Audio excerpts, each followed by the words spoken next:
bombastic side eye, criminal offensive side eye. 무섭다.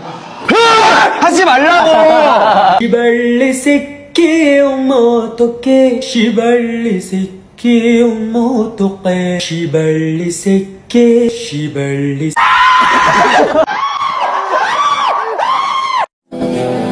Doing the things that I never would know. Treat me like what these don't get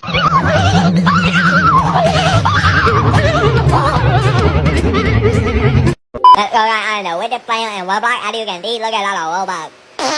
Let's go eat. Pretty in the face, but she's super thick.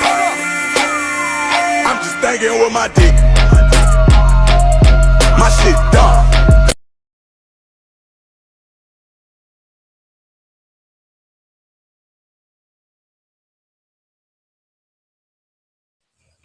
Assalamualaikum warahmatullahi wabarakatuh.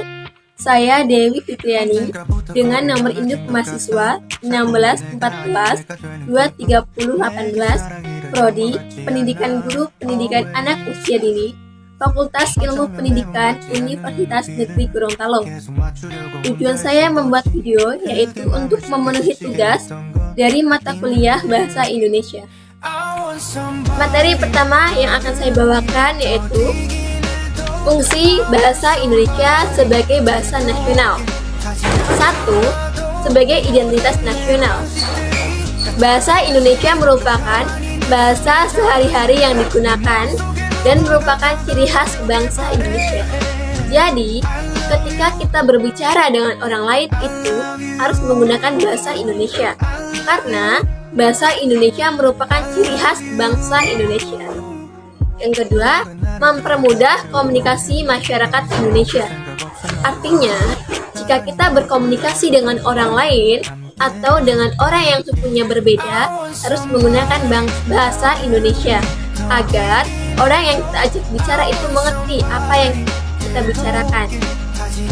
Selanjutnya yaitu fungsi bahasa Indonesia sebagai bahasa negara. Yang pertama, bahasa resmi kenegaraan, yaitu di mana semua kegiatan kenegaraan dan penyelenggaraan menggunakan bahasa Indonesia.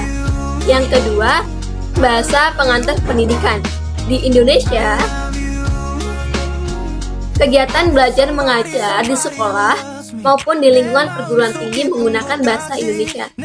Yang ketiga, bahasa media massa, di mana saat menyampaikan berita melalui media massa masih menggunakan bahasa Indonesia sebagai bahasa baku.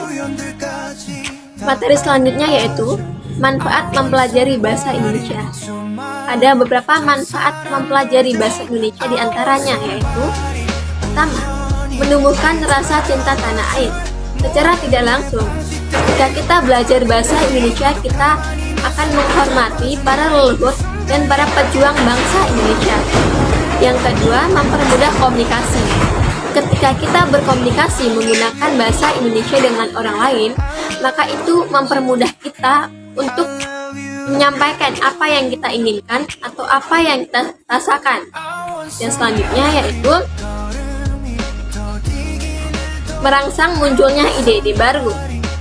Saat belajar bahasa Indonesia, kita juga akan belajar membuat cerita seperti cerita pendek, puisi, dan lain-lain.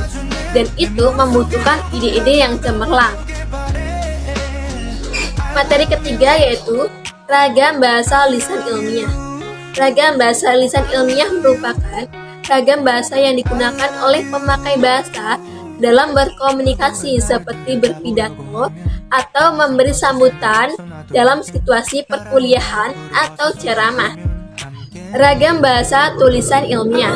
Ragam bahasa tulisan ilmiah merupakan ragam bahasa yang menggunakan huruf sebagai unsur dasarnya. Contohnya dalam pembuatan proposal, artikel, skripsi, atau tulisan ilmiah lainnya. Sekian materi yang dapat saya sampaikan. Kurang dan lebihnya saya mohon maaf karena kesempurnaan hanya milik Allah Subhanahu wa Ta'ala.